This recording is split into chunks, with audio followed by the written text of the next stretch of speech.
buat atas materi yang telah disampaikan. Yang pertama yaitu mengenai konsentrasi.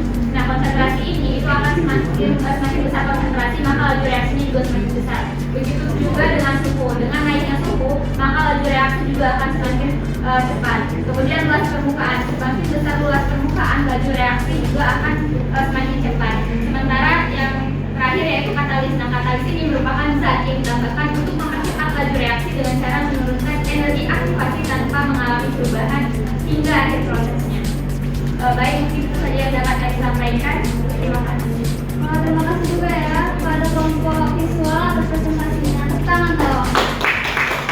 Nah, kalau kita diskusi kita sebentar, nah itu kan kaitan dengan mengenai awal tadi kayu terbakar. Nah, jadi kita tahu kan kayu terbakar itu alasannya kenapa dia bisa terbakar lebih cepat atau lebih lambat, itu karena ada faktornya, faktor seperti suhu ataupun luas permukaan dan faktor-faktor lainnya. Nah, sekarang siapa yang menyampaikan kesimpulan dari pembelajaran kita hari ini? Saya silakan Dinda.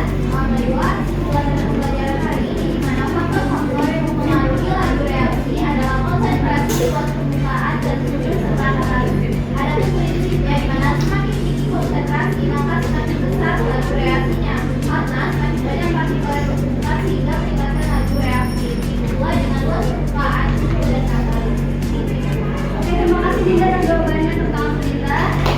Nah, karena pembelajaran kita hari sudah berakhir dan juga waktu sudah habis, Ibu mau kalian pelajari lagi di rumah mengenai materi ini dengan cara referensi dari video, jurnal ataupun buku lainnya. Dan juga jangan lupa untuk pelajari materi yang minggu depan, yaitu mengenai order reaksi dan juga tata laju reaksi. Nah, terima kasih anak-anak sudah menyimak pelajaran hari ini. Tutup. Wassalamualaikum warahmatullahi wabarakatuh.